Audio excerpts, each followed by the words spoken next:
One particular Sunday each year, retail store owners across the country sit at the edge of their seats, eyes glued to the television.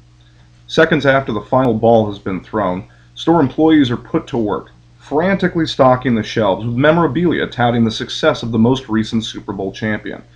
Thousands of t-shirts, sweatshirts, and other items touting the wrong team get tossed aside in the mad scramble to feed the frenzy of enthusiastic fans.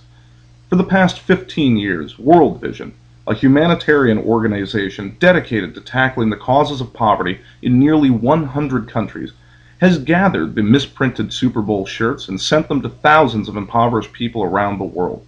Let me give you a few numbers regarding the current state of global poverty. 1.4 billion people live on less than $1.25 a day.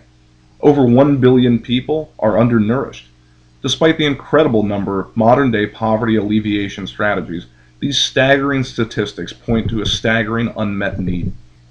World Vision is dedicated to helping meet that need, yet the backlash surrounding our Super Bowl donations has been steadily increasing.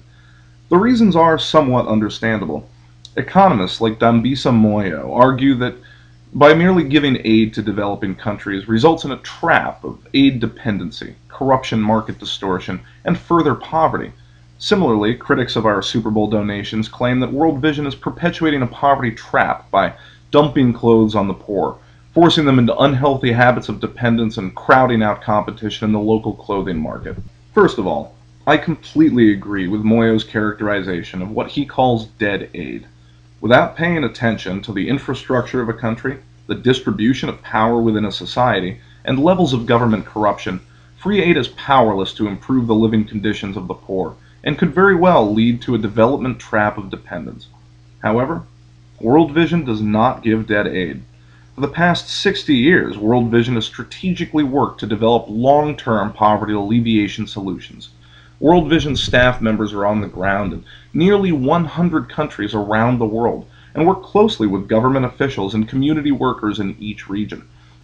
This allows World Vision to understand the individual needs and skills of the people in order to build the appropriate infrastructures for sustainable economic development, thereby avoiding the trap of dependence.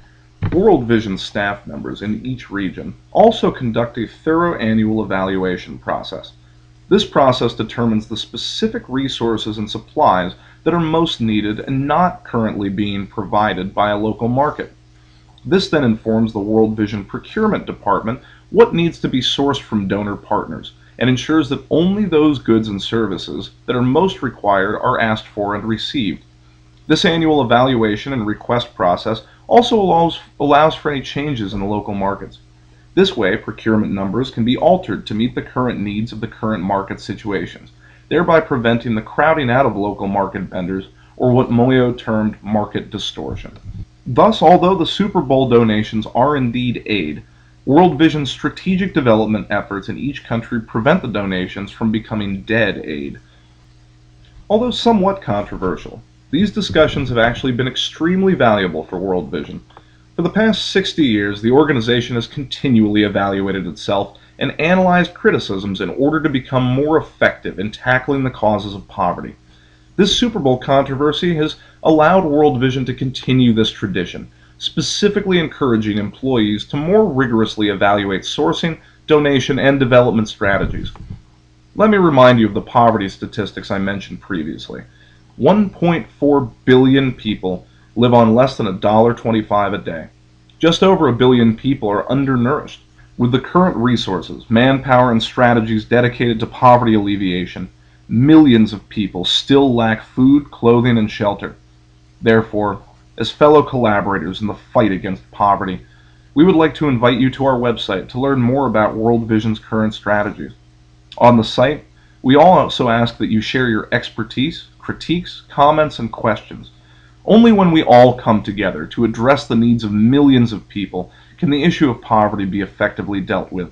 So join the conversation today at www.worldvision.org/collaborate.